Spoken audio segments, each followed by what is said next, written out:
On this week's 51%, we recognize Sexual Assault Awareness Month. We stop by the premiere of a new short film recognizing a New York woman who overcame her abuser and won a landmark child abuse case in the 1920s.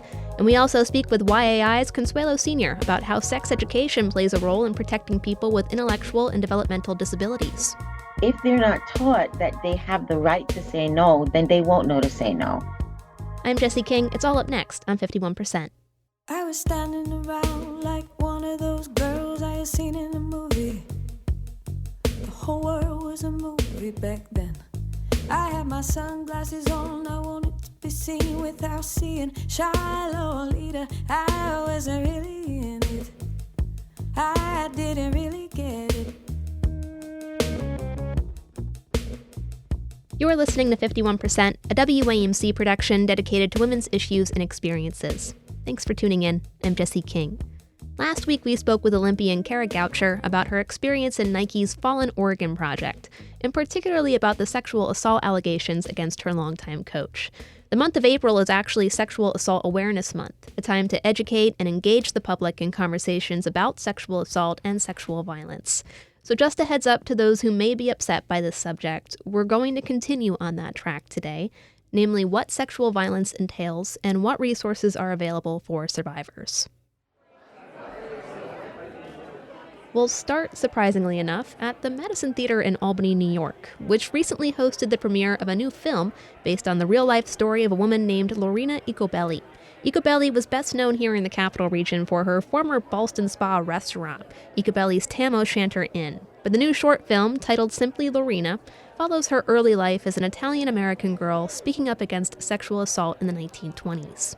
Grandchildren Laura Lee and Tom Ecobelli are behind the film's script, but much of it, according to Laura Lee, is actually based on Laurina's own words. Just before my grandmother died, she gave us this diary. We both read it, and it is incredibly poignant and very raw, the way it's written. We actually used the actual diary in the film, so that is her diary. And I read it, and she asked us she wanted to help other people. So before Tom got involved, I developed it into a stage play, but everybody kept saying that it was a bigger story. It was more cinematic.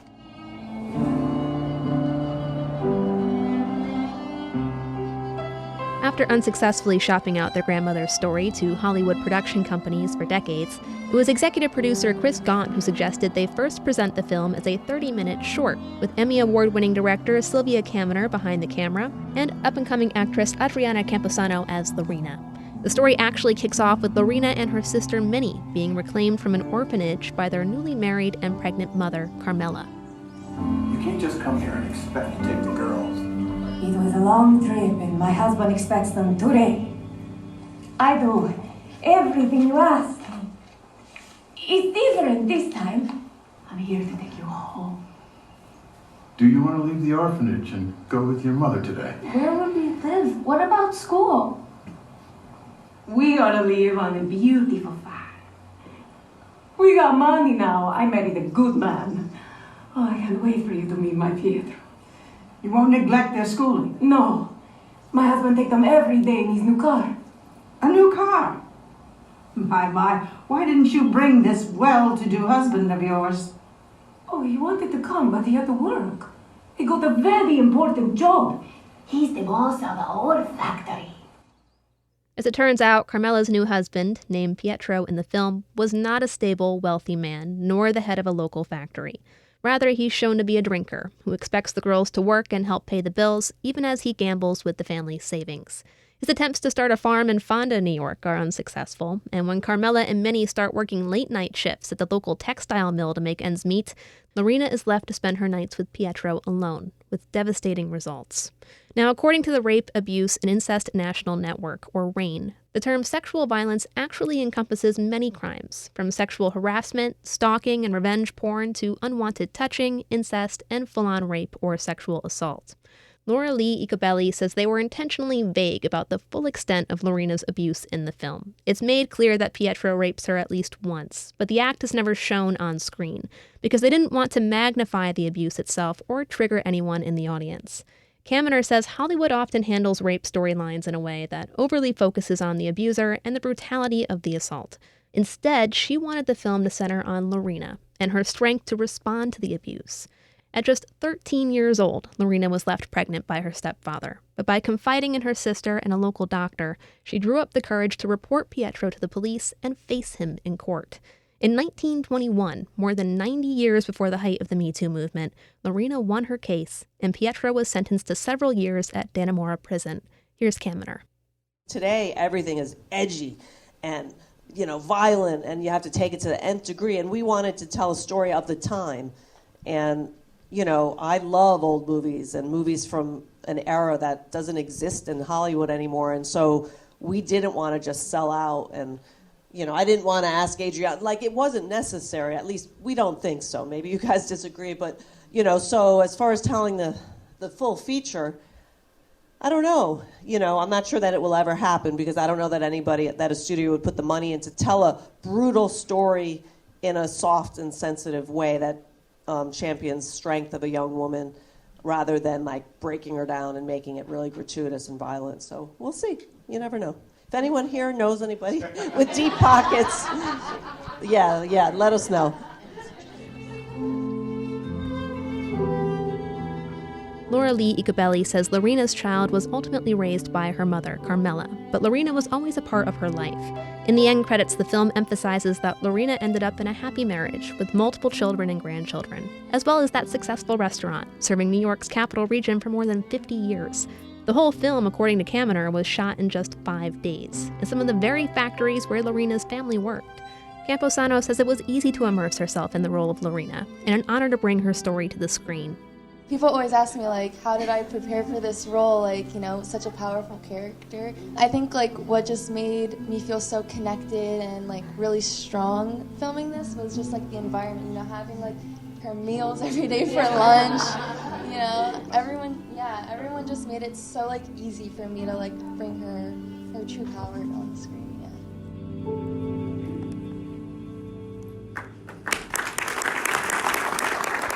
Laurina is still making its way around the festival circuit, but the producers plan to bring it to a streaming platform soon. Laurina Ecobelli says she also hopes to use it in an awareness campaign for sexual and domestic violence.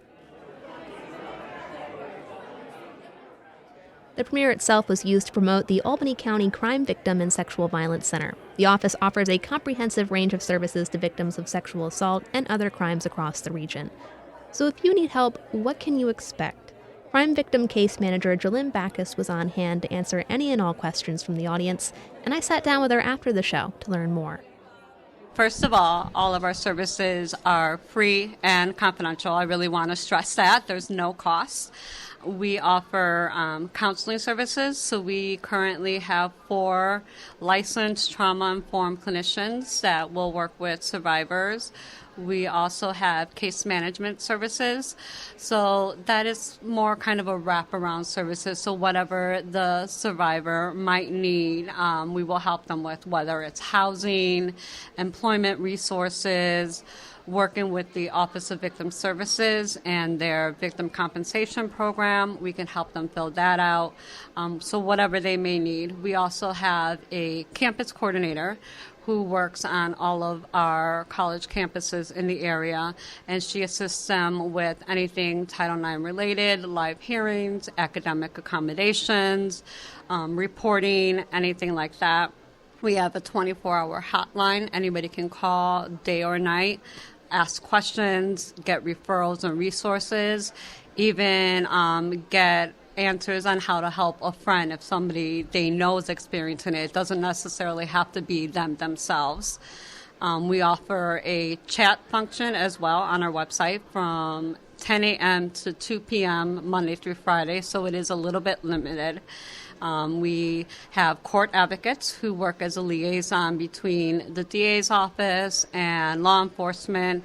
They will help them file reports. They'll be there for interviews. They can be there in court as a support person. And we also have a family advocacy program through our Child Advocacy Center. So if a minor is a victim, 17 and under, they're taken to our Child Advocacy Center, which is more of a homey, comforting environment rather than maybe a sterile, cold police interrogation room. So they have an advocate with them. There's comfy seating, snacks, toys, something to make them comfortable during that very trying and traumatic time. So what are some common things that you think people misunderstand on this subject, or myths out there when it comes to either addressing sexual assaults or what that looks like? I think a couple of the major ones is it's not an issue. It's not something that they need to think about. It'll never happen to them. And when we look at the statistics, they tell a very different story. And these are very conservative guesstimates because, again, so much sexual violence goes unreported. But the standby is 1 in 4 women and 1 in 6 men will experience some form of sexual violence in their lifetime. So if you think about how many people are in your circle, male identifying or female identifying, statistically speaking, I don't think there's anybody on this planet who doesn't have a connection, either themselves or somebody you know, to a sexual violence. Another big thing is that it's, the stranger on the street hiding in the bushes, or it's the creepy guy in the white van trying to lure and kidnap children. 80 to 90% of sexual assaults that occur, the perpetrator is known to the victim. It's somebody they possibly love and trust. So a lot of times it isn't that, stranger. And I think another big misconception is that there's nothing we can do about it. A lot of times it just almost seems to people like a rite of passage. And I really think that we need to, especially starting young, teach children about consent and boundaries and using their voice and respecting each other, and to continue that throughout school, throughout their lifetime, and that there is people that can make a difference, and this doesn't necessarily have to happen. When someone comes to your office, and I know they're coming for lots of different reasons, but what are some things that they can generally expect? Like, say if they've survived a sexual assault and they're wondering what the next steps are, is it recommended that they report it? Do you take it from an approach of like, it's up to them? What can they expect coming through your doors? Sure. We definitely take the stance that it is up to them and we follow their lead. We realize that they have had their power and control taken from them in the most horrific way. So we try to empower them and give them some of that control back. So we always give them their options. So we'll sit and we'll talk to them. And we'll say, you can report this, you can do this, we have counseling services. These are all the different resources and referrals that are available to you, and we will help you with whatever you need. But we never push our agenda and say that this is what you have to do, or even this is what you should do. It is what is right for you in this moment and what is going to make you the most comfortable and help you on that healing path. You mentioned that you get people coming to the office who are looking to get help for their friends and stuff as well. If you have a loved one who opens up to you saying that they have survived a sexual assault, how should you approach that conversation? Because that can be a lot of information for someone to put you up front, and I think maybe people will want to help, but they might also be overwhelmed in those moments. Absolutely. I understand that nobody wants to hear that somebody that they care about has been violated in this way. I think number one, first and foremost, is believe them. And even just saying that out loud, I believe you. I know that this happened to you. And then, you can say, I'm sorry that this happened. Again, follow their lead. What can I do for you? What do you want to see happen? How can I help you through this process? And again, just let them take that lead. But again, above all else, believe them and just be there for them. If you do decide to report, what does the reporting process look like in New York, at least? It definitely varies on a lot of factors: the age of the victim, the age of the perpetrator, the nature of the crime, and how long it's been. But in general terms, a officer will come and take a statement and get the details, get as much information as they can. It will then get passed to a detective, and the detective will set up an appointment with the victim to go over their statement, get more information as needed. An advocate can be there, absolutely, if the victim wishes during that conversation. And then the detective will, again, do their investigation. They will talk to the suspect. They will talk to any potential witnesses, collect any evidence that might be there. And then all that information gets kind of packaged and sent to a DA. And the district attorney will review it, will probably ask the victim to come in again and talk through all the statements and all the information. And then depending on what kind of evidence is there and how well the DA thinks they can do at trial, the DA will either dismiss the case and not continue charges, or will take it to a court. I do want to really stress that even if a DA does decline to continue to trial, it does not mean that they don't believe anything happened.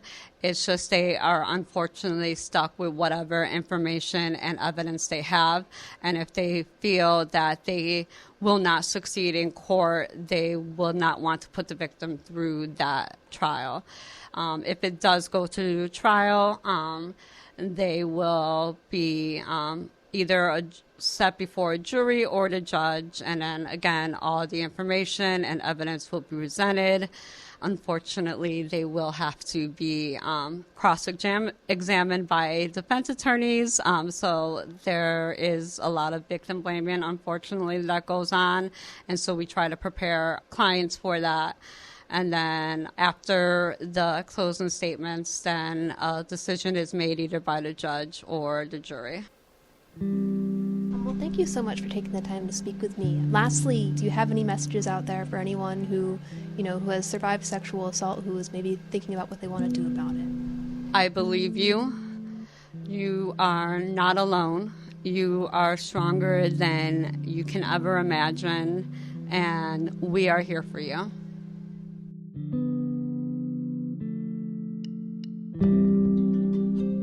JoLynn Backes is the crime victim case manager with the Albany County Crime Victim and Sexual Violence Center.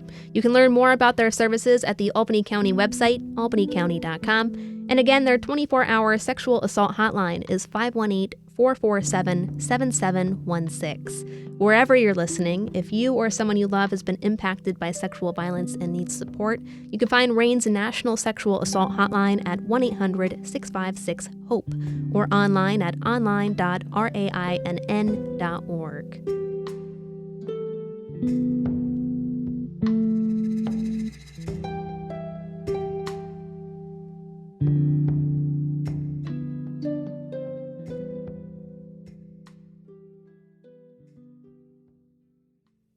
While the odds say most of us know someone impacted by sexual violence, those odds only go up for people with intellectual and developmental disabilities, or IDD.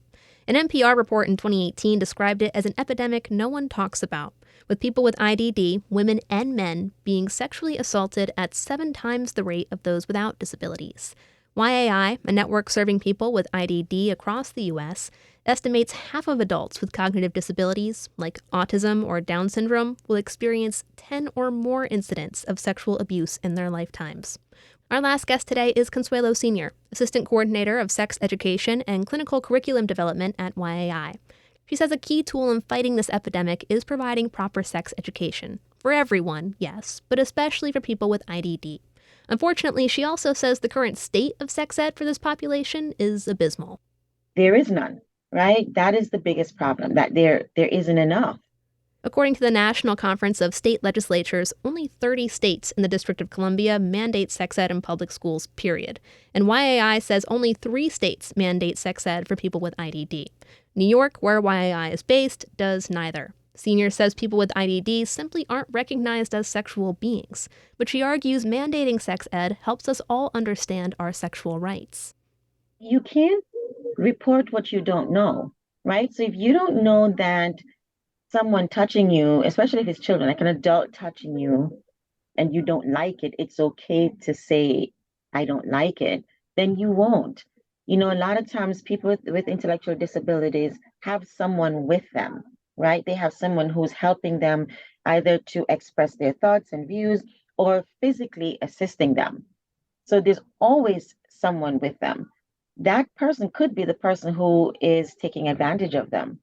If they're not taught that they have the right to say no, then they won't know to say no. If they're not taught that someone should not be touching them without asking them, then they won't be able to report that to someone. So it is very important that they do get that teaching. The other thing is that they learn, right? Developmentally, teenagers, young children, we learn from our society. People with IDD often will learn from social media.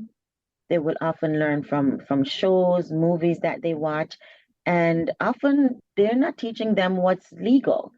You see on television that people will, be making out in the elevator. They'll have sex in the elevator. They'll have sex in the park. They'll have sex on the roof. That's all illegal in the state of New York. So they're watching things that's not necessarily real, but who tells them that it's not real? And if nobody tells them that, if no one is teaching them that that is not real, then very often that's what they will do. What happens is they then end up as victims or sometimes perpetrators because they're following what they see and because they want to fit in. But in actuality, it could be illegal or socially inappropriate. Why do you feel states have been so slow to make this education mandatory in the first place? I think it's a matter of that whole concept of being liable. I'm very surprised myself that New York, of all states, is a very conservative state when it comes to addressing sexuality. But I do think it's about liability. I think not saying anything means that they don't have to take a stand. Last year I was in Illinois because Illinois had made that law. And it was so amazing that everybody, so it's not a thought, it's not what I think or what you think, but New York State, OPWDD rather, they gave an addendum. So they gave guidelines. It wasn't mandatory, but guidelines. The last guideline was 1993. Last year, they sent out another addendum, but we haven't heard anything since. And I really think they don't want to deal with it. They don't want to deal with all the things that come with it, the responsibility, teaching, training that comes with it. At YAI, you say you pair sex education with social education. Are there any other ways teaching sex ed looks different when you're working with people with IDD? Well, yes. For one thing, it needs more concrete language. For people with IDD, you need to use more pictures and thinking developmentally. I think one of the challenges also is that people and many families don't realize that the child may have a cognitive deficit. So they may be cognitively at a 10-year-old, but they're really 20 years old or 30-year-old. So they're going to mature. They're going to develop physically as anyone else would. So you do need to give the information and give the information even earlier, but it needs to be more concrete. You have to use pictures, no grays, very concrete, and using a multisensory approach. So videos, using different modalities, using videos, using actual, maybe a anatomically correct doll so that they can actually practice doing things with the doll, whether it is, changing napkins or even putting on, taking off bras, those kind of things. That's practical knowledge and a practical way to learn things, right? People with IDD need a multisensory approach to learning. When we talk about sex ed in this case, I guess we're not just talking about education for people with IDD, but we're talking about education for providers too. What do caregivers and help staff need to know on this subject? Well, first for parents, it is not an easy topic to talk about. So that's the first thing. It's not the topic that you're going to pop out at the dinner table and have a good laugh about it. It can be uncomfortable. And it's many times uncomfortable because of experiences that parents have gone through themselves. I'm a parent, I'm a grandparent. So I understand that. I understand the fear for your child and for your child's safety. For parents, what I would like to say is that the best thing that you can do for your child is to educate your child. Dave Hinsberger, who was one of the sexuality gurus from Canada, and he created a ring of safety. And the concept is that social sexual education allows love in and it keeps abuse out. It allows your child to know that they can say no. It educates them on who they are, builds their self-esteem, helps them to be confident. And with that, it keeps abuse out. So for a parent, though it's scary, sex is a very small part of sexuality. So get educated. There are materials out there, and even more so now. And starting from early, talking about things like privacy. Privacy doesn't start at 15 or 16. Privacy starts at 2 and 3 and 4 as children are learning that they should take their clothes off in the privacy of their rooms, learning that their entire body is private and not just private parts. So the earlier you start, the better. And ask questions. And if you're not sure, your pediatrician is there to support. And there are other places like YAI that's there to support. For professionals, learn. They're free courses, but get some education, get the information, and start talking about it. Also, if you connect with the state, there is an organization called Elevators, and they had a grant from the state, and they have been doing free courses for people with IDD, for parents, and for professionals. We at YI have done trainings for families, also for professionals in all fields. And then there, one of the things whenever I train, I like the concept of free. There are a lot of things online. Amaze.org have small video clips, and they're, not all curriculum is made equal. So it is good to, especially if it's an organization, I would say get a reputable organization like YI who can come in and give a foundational training and then link you to other places and other resources. And there's a place to start. I guess this could be a question for all of us, really, but as a sex educator, how can we better teach about consent? Here's an easy way from their little kids. As a child and a parent, right? You go to hug a child or you say, come and give auntie a kiss. And that child says, no, I don't want to. And we try to convince that child why they should, or we just kiss them anyway. What we've just done is to tell them that their no doesn't mean anything. Their no is not going to be accepted. So consent starts from very small. Help kids to be able to say, no, I don't want this. I would like that. No, I don't want you to touch my hair.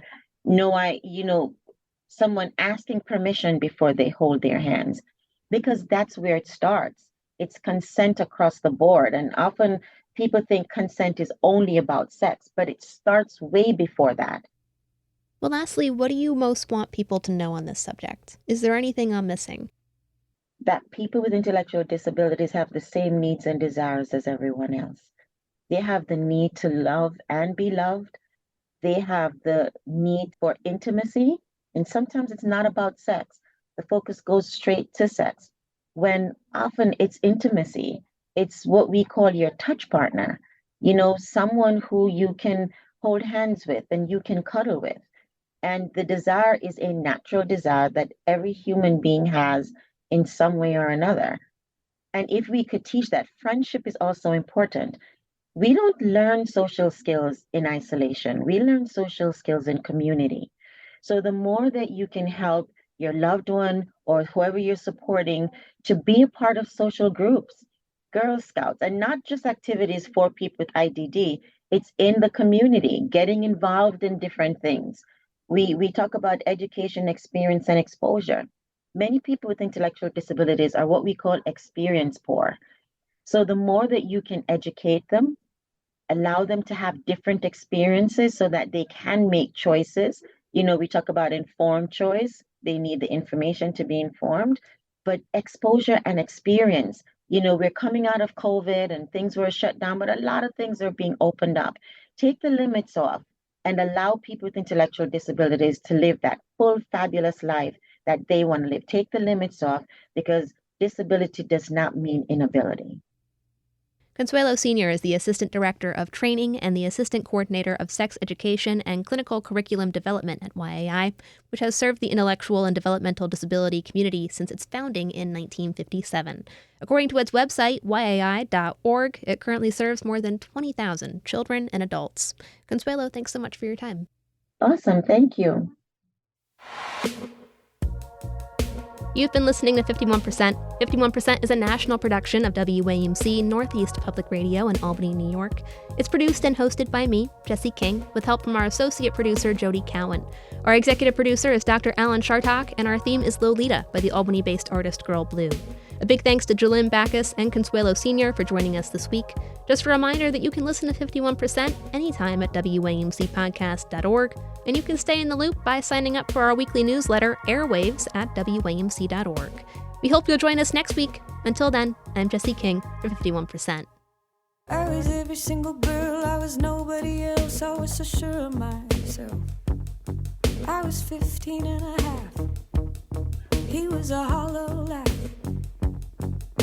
And I lost my cool somewhere along the way. The nightmare down the hallway, I had to learn how to look away. I lost my cool